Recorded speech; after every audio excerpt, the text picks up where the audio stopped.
I was just passionate. I was passionate about politics. Punk rock made me passionate about poetry, anything. From now on, it was passion. It also opened me up to internationalism because I'd pick up Maxim Rock and Roll, Flipside, the subculture magazines that were coming out, and now I could talk politics with people from around the world. And I'm going, that's where we want to be. I'm a short Mexican guy. What am I going to do? Stand up there with long hair and these high heels? It's like, no, I'm going to be a Mexican guy like Lou Reed or any of these other guys who just look so fantastically normal. And I went, in fact, that's why I told Bruce, I go, we can be normal now and be taken seriously because of this genre of music. Hey, you don't know that you're a virgin state. The reason for going is because I promised my mother, and I promised myself that when I was 50, I was going to go back to school. My full name is Juan Camacho. I was born in April 24th, 1961. My father is Juan Echevarria Camacho, and my mother is Inez Miramontes, and she goes by the name Nay. My father came to the United States in the 1930s with the Bracero program. He was born in La Piedad, Michoacan. My father was heavily conservative, nationalist Mexican. He always wanted to go back. He never wanted to give up his nationality. He wanted to stay Mexican as much as possible. And he didn't trust Americans. Throughout our lives, we lived a dual existence with my father's family in Mexico, which was his primary family, which he sent money to. And then my mother, who was basically kind of his second wife, mistress, kind of, because they weren't legally married by the church. And then my dad would go back and forth from the United States and Mexico until eventually he just ended up not coming back. And that was when I was about 16 when he didn't return. My mom is from Mexico City. She grew up in the slums of La Pensil, which is on the outskirts of the main city. There was an opportunity for my grandmother to send my mom to the States with this Jewish couple. This Jewish couple needed a house cleaner, and they were in the movie industry in LA. They were given my mother by my grandmother, and this is like when she's like 10. After a couple of years, you know, she's like 10. And so they bring her to the States. She runs away, comes back down to Mexico. She goes to her mom beats her, says, you gotta go back, these people want you. And my mom goes back, and then she runs away again. This goes on for about 2 or 3 years until she finally just gives up and stays. Like, she's like, I don't know, 15 by now. She told me that when she was about 18 years old, they took her to the beach for the first time as a picnic kind of thing. And they took her to Redondo Beach, and that's where she met my dad. The couple didn't want my dad to take advantage of her. They said, if you get her pregnant, you have to marry her. And so I came along, and my mom said I was a 6-pack of Budweiser on a Saturday night. And so I was born around that time when she was 18 or 19 years old. Yeah.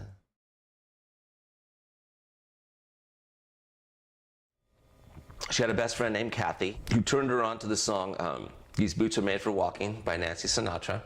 Had my mom dress up in go-go boots in a go-go outfit. Kathy would teach my mom how to be American. And so they would have these get-togethers where they would dance and sing and smoke cigarettes and stuff when my dad and her husband weren't around. But when my dad came home one day and caught her dressed like that, she got a beating. That's when I recognized, I was about 5 years old, I recognized that this was going to be a really big conflict. My mom wants to be independent, she wants to learn how to speak English, and my dad is beating her down, so she won't assimilate. She lent my mom the $5,000 to put as a down payment on a home. And my mom put the house in her own name, and then she started a babysitting business.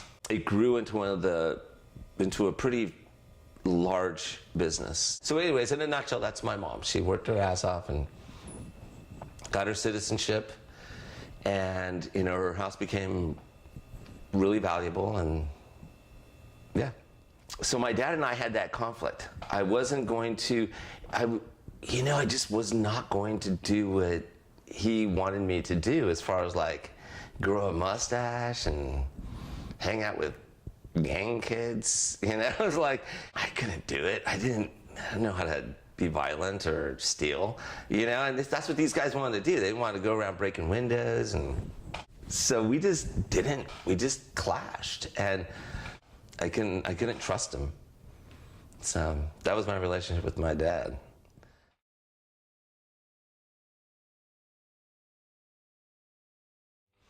When I got out of high school, my first punk rock show, she was the one who made me go. I was just out of high school, and she says, "Why don't you go?" I'm going like, "Well, I don't know anybody." And she's like, "You don't have to, just go." And I went, "Okay." So I didn't know what punk rock was, so I just wore these black shoes. I had my black corduroys, and I wore a black t-shirt and my little jeans jacket. And I went, and I saw the greatest punk bands in the world at that time, you know, and I was like, it was the most eye-opening thing, but I did it myself because of her. When I was 8 years old, that's when I started accordion lessons. After a couple of years of accordion music, I could figure out how to play drums. I just started practicing from then on. Every time I had the radio on, I just picked out a song, and I would memorize the beat. I would know how to play drums. What really nailed it for me was, I was in high school, and I was a dweeb, and hung out with this other dweeby kid. He introduced me to pot. We went to this Vietnam vet's house to score the pot. And this Vietnam vet had this garage, and he had a record collection, just like a record store. He had all these records, and he had a drum set. And so we get stoned, and I'm just like, oh my God, this is insane. And I get behind the drum set, and he says, "Go ahead and play it." I swear to God, right off the bat, I just went like, and I go, oh my God, I can play drums. And I told my accordion teacher I wanted to play guitar. I said, I want to play guitar. I don't want to play accordion anymore. You know, start picking songs out, and you start the song, and you try and figure it out, and you just do that over and over until you figure out the freaking song. And I did that for about a couple of years until I met Bruce. And Bruce was learning, and I was learning, and then we started a band. This is it. We're going to be a punk band. This is political. This rocks. The Detonators. And I said, so Bruce goes, well, there's that name. He goes, I don't know if that's punk rock. And I said, yes, it is, because we're all detonators. We're all this close. Every one of us is a detonator. I said, so there's our logo. We're detonators. I came home at 3 in the morning when Maximum Rock and Roll came on. I come home with a 6-pack of Budweiser Talls, sit down in my bed, turned on the radio, got in, and Do You Understand came on. And it was one of our songs from the demo. And the guy said, that was the Detonators. Do you understand? They're from LA or something like that. And I was just like, oh my God. Do you understand? Don't you ever try to sing what I can't? It happens. You can be on the radio. And I woke up, my mom said, hey, I'm on the radio. And she's going, you got beer in your bed. And I'm like, oh, well, I'm on the radio. But I told Bruce, I go, dude, we're on the radio. They'll play us. That's it. I go, we can make a living off of this. I go, I don't know how, but I know we can make records and do this. We ride around in records about it. Know exactly where we're standing. Knowing that we have to make a stand. Do more than a summer hand. Take away our rocking band. Do you understand?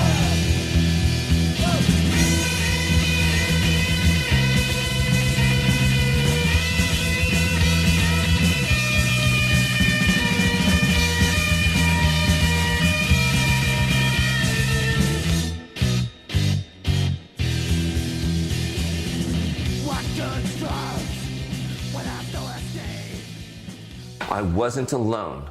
And there's Latinos, blacks, gays, just, you know, it was so unhomogenized. It was Asians, Mexicans, whites. So as a Latino, I felt validated. I felt like I have a voice in this music. It was intersectionality of nationalities. And so I felt included, I felt important. So it was awesome. It was validating.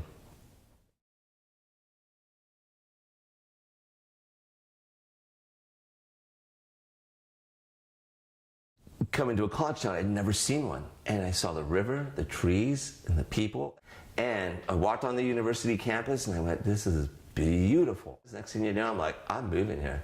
That's it, I'm living in Eugene. And I did. I went and cleaned dorms at the U of O. I cleaned all the dorms in the area there. I did that all summer. I mopped floors in some of the buildings. So I was always on campus. I just fell in love with the campus, and I was like, I want to go here. She goes, you got to go to school. You got to be a lawyer. You got to do something. And I said, I can't, blah, blah, blah. And she goes, well, when are you going to go? And I said, okay, if I'm 50, do you want me to go? She goes, you got to go to school someday. And I said, okay, I'll go when I'm 50, okay, Nay? If I'm 50 years old, I will go to school. She goes, good. And she goes, and I want you to write your story. And I said, no, I'll go to school, But, yeah, so that's why I moved here. I fell in love with the place. I still love this place.